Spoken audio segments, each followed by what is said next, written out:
Good morning all of you. आप देख रहे हो अपना सुंदर सा प्यारा सा चैनल केमिस्ट्री वाला। जैसा कि हमने पिछले वीडियो में एल्केन के आईयूपीएसी नोमेनक्लेचर के बारे में सीखा था, तो आज हम स्टार्ट करते हैं एल्कीन के बारे में। तो एल्कीन क्या होती है? कार्बन और कार्बन के बीच डबल बॉन्ड वाले यौगिक क्या कहलाते हैं? एल्कीन कहलाते हैं। That the first point. दूसरा, एल्कीन को हम असंतृप्त हाइड्रोकार्बन भी कहते हैं। असंतृप्त हाइड्रोकार्बन भी कहते हैं। एल्कीन में जो अनुलग्न आता है वो आता है ईन। अनुलग्न ईन का प्रयोग किया जाता है एल्कीन के लिए। नेक्स्ट, एल्कीन का जो सामान्य सूत्र है, सामान्य सूत्र वो है CnH2n2, जहां पे n क्या होता है? जहां n equal to number of carbon atom, carbon परमाणु की संख्या होती है। एल्कीन को ओलिफिन भी कहते हैं। एल्कीन को ओलिफिन भी कहते हैं क्योंकि ये चिकने होते हैं। ये चिकने होते हैं। नेक्स्ट, जो एल्कीन है उसका प्रथम सदस्य जो है वो 2 कार्बन वाला होता है, एथीन। तो एल्कीन श्रेणी का प्रथम सदस्य, प्रथम सदस्य वो 2 कार्बन वाला होता है, C2H4। तो ये एल्कीन की कुछ। और एल्कीन में जो डबल बॉन्डेड कार्बन है उसकी संकीर्ण अवस्था sp2 होती है। तो एल्कीन में द्विआबंधित कार्बन की संकरण अवस्था sp2 होती है। तो ये हमने कुछ प्रॉपर्टी एल्कीन के बारे में सीखा। तो अपन इससे डिफरेंस कर सकते हैं एल्केन और एल्कीन में क्या डिफरेंस है। जैसे एल्कीन किसे कहते हैं? कार्बन कार्बन सिंगल बॉन्ड वाले यौगिक एल्केन कहलाते हैं, जबकि कार्बन कार्बन डबल बॉन्ड वाले यौगिक एल्कीन कहलाते हैं।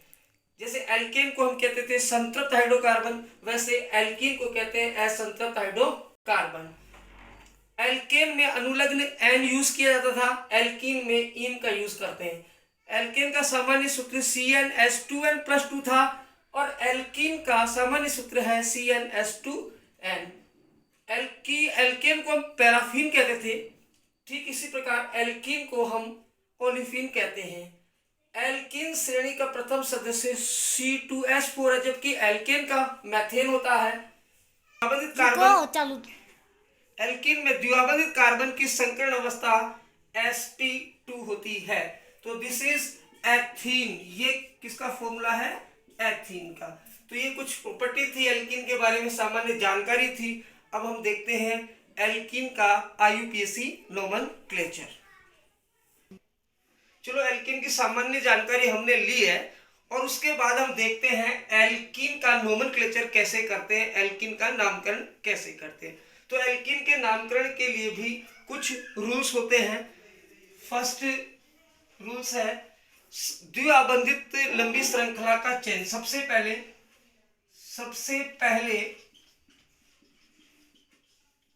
पहले द्विआबंधित कार्बन श्रृंखला का सबसे पहले द्विआबंध युक्त कार्बन श्रृंखला का चयन करना होता है। फर्स्ट, जैसे मान लो कोई आपको एल्कीन दी है और इस एल्कीन में आपको लंबी श्रृंखला बनानी है। तो लंबी श्रृंखला बनाने के लिए 1 2 3 4 5, तो सबसे लंबी श्रृंखला ये बनेगी जिसमें द्विआबंध होना चाहिए। ठीक है। इसके बाद सेकंड रूल्स कहता है कि कार्बन श्रृंखला का क्रमांकन कार्बन श्रृंखला का क्रमांकन उस सिरे से करते हैं, उस सिरे से करते हैं जिधर से द्विआबंध को डबल बॉन्ड को कम अंक मिले।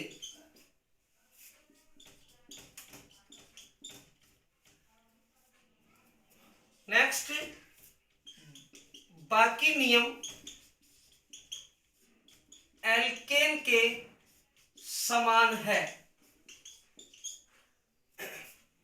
टू बी क्लियर, तो सबसे पहले हम उस लंबी कार्बन श्रृंखला का चयन करेंगे जिसमें द्विआबंध होना चाहिए, और फिर कार्बन श्रृंखला का क्रमांकन हम उस सिरे से करेंगे जिस सिरे से डबल बॉन्ड को कम अंक मिले। और बाकी जो रूल्स है, जैसे प्रतिस्थापी का क्रमांक लिखना, उसका नाम लिखना और मुख्य एल्कीन का नाम लिखना। चलो जी स्टार्ट करते हैं अपन। नेक्स्ट कुछ एग्जाम्पल अपन देते हैं। जैसे एग्जाम्पल, जैसे 1 2 कार्बन है, बीच में डबल बॉन्ड लगा दो, यहां इसकी वैलेंसी हाइड्रोजन के द्वारा कंप्लीट करो। सेकंड 1 2 3 कार्बन है, एक कहीं भी डबल बॉन्ड लगा सकते हो, हाइड्रोजन के द्वारा कार्बन की वैलेंसी को पूरा कर देते हैं। 1 2 3 4 कार्बन है, कहीं भी एक डबल बॉन्ड लगा सकते हो और हाइड्रोजन के द्वारा कार्बन की वैलेंसी को पूरा कर सकते हो। जैसे आप इसका नाम दोगे तो सबसे पहले पूर्व लग्न लिखोगे और उसके बाद अनुलग्न। पूर्व लग्न अपन ने पढ़ा है कि कार्बन की संख्या के आधार पर, तो सबसे पहले पूर्व लग्न लिखा जाएगा, फिर अनुलग्न लिखा जाएगा। तो पूर्व लग्न कार्बन की संख्या के आधार पर 2 कार्बन के लिए एथ और डबल बॉन्ड के लिए अनुलग्न लगता है इन, तो इसका नाम क्या हुआ? एथीन। ऐसे ही 3 कार्बन है तो 3 कार्बन के लिए आप लिखोगे प्रोप और डबल बॉन्ड है इसलिए लिखोगे इन। इसके बाद नेक्स्ट इसमें देखो 1 2 3 4 कार्बन है इसलिए आप लिखोगे ब्यूट। और अब क्रमांक देखो 1 2 3 4, 2 नंबर पे डबल बॉन्ड आ रहा है तो लिखोगे 2 इन, ब्यूट 2 इन। क्लियर? अब इसके कुछ अपन सामान्य जैसे सूत्र देखा था, सामान्य सूत्र, तो एल्कीन का सामान्य सूत्र क्या था? CnH2n। तो जैसे एथीन का कोई आपसे अणुसूत्र पूछे तो आप एथ का मतलब n का मान हो गया, तो 2 × 2 यानी कि हमारे पास आया C2H4। तो ये C2H4 क्या है? एथीन का अणुसूत्र हुआ। ऐसे प्रोपीन का अणुसूत्र आपको बनाना है तो इसमें n की जगह 3 लिखोगे तो क्या हो जाएगा? C3H2 × 3 यानी कि C3H8 H6। नेक्स्ट ब्यूटीन के लिए भी आप चेक कर सकते हो, C4H2 × 4 यानी कि C4H8। ये ब्यूटीन का आपका अणुसूत्र हो गया है। तो ये आप IUPAC नोमेनक्लेचर एल्कीन का कर सकते हो। अब कुछ ब्रांचेज वाली एल्कीन है उसका IUPAC नोमेनक्लेचर अपन सीखते हैं। नेक्स्ट जो बात करेंगे अपन शाखित एल्कीनों के IUPAC नोमेनक्लेचर का। जैसे कोई ब्रांच है अपने पास 1 2 3 4, यहाँ डबल बॉन्ड, यहाँ पे CH3, कार्बन की वैलेंसी हाइड्रोजन के द्वारा अपन कंप्लीट कर देते हैं। 1 2 3 4 1 2 3 4। अब जैसे इसका नोमेनक्लेचर करना है तो सबसे पहले द्विआबंध वाली लंबी श्रृंखला का चयन करना है। तो 1 2 3 4 कार्बन की एक श्रृंखला है जिसमें द्विआबंध उपस्थित है, उस श्रृंखला का क्रमांकन करो। क्रमांकन उधर से करेंगे जिधर से डबल बॉन्ड पास में होता है। तो क्रमांकन करने के लिए 1 2 3 4, 3 नंबर पे आपको एक ग्रुप लगा हुआ है, इस ग्रुप को कहते हैं मैथिल। CH3 क्या होता है? मैथिल। तो आप इसका नाम लिखोगे तो सबसे पहले प्रतिस्थापी का क्रमांक लिखोगे 3, फिर इसके बाद मैथिल, और इसके बाद ये जो आपका है ब्यूटीन। अब ब्यूटीन लिख सकते हो आप इसको 1 ब्यूटीन, एक नंबर पर डबल बॉन्ड है तो इसको 1 ब्यूटीन कर सकते हो। नेक्स्ट, जैसे आपको एक श्रृंखला दी जाएगी और आपको यहाँ पे डबल बॉन्ड, यहाँ पे CS, जैसे CH3 और यहाँ पे कुछ भी नहीं और यहाँ पे CS2। इसका IUPAC नोमेनक्लेचर करने के लिए बोला जाए तो सबसे पहले लंबी श्रृंखला क्रमांकन 1 2 3 4। अब 2 नंबर पे क्या है? मैथिल। 3 नंबर पे क्या है? मैथिल। तो 2 मैथिल है, समान समूह है, इसलिए इनके नाम से पहले लगाओगे डाई। तो पहले क्रमांकन लिखोगे 2, 3 हाइफन डाई मैथिल, और इसके बाद मुख्य एल्कीन है ब्यूटीन, तो आप लिखोगे ब्यूट 1 इन, या इसको 1 ब्यूटीन भी लिख सकते हैं, या 1 ब्यूटीन। क्लियर? इस प्रकार से एल्कीन का नोमेनक्लेचर हम कर सकते हैं। नेक्स्ट कुछ एग्जांपल और देते हैं। निम्न के IUPAC नाम आपको लिखना है।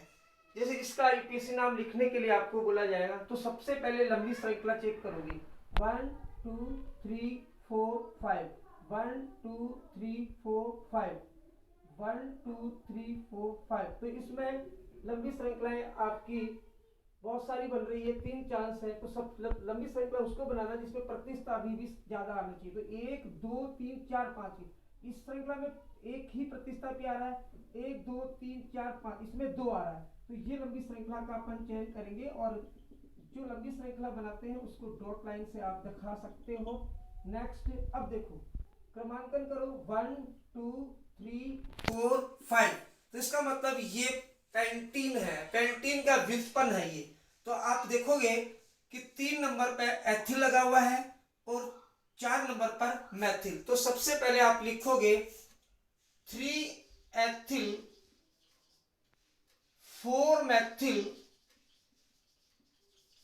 और पेंट 5 कार्बन है इसलिए पेंट, और एक कार्बन पर डबल बॉन्ड आ रहा है तो 1 इन, या इसको कह सकते हैं 4 मैथिल 1 पेंटीन, या कह सकते हैं 4 मैथिल पेंट 1 इन।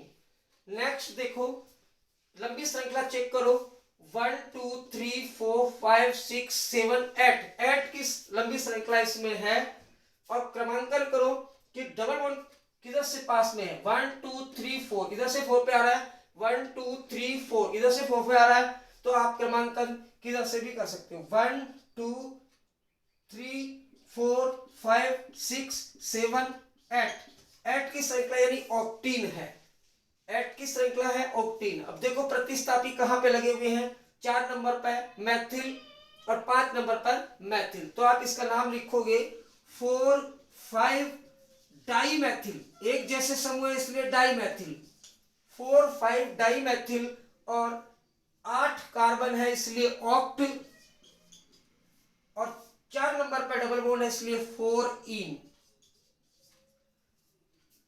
4 5 डाई मैथिल ऑक्ट 4 इन। तो इस प्रकार से एल्कीन का नोमेनक्लेचर IUPAC नोमेनक्लेचर हमने सीख लिया है। आपको ये टॉपिक अच्छा लगा तो सब्सक्राइब करना, लाइक करना, शेयर करना।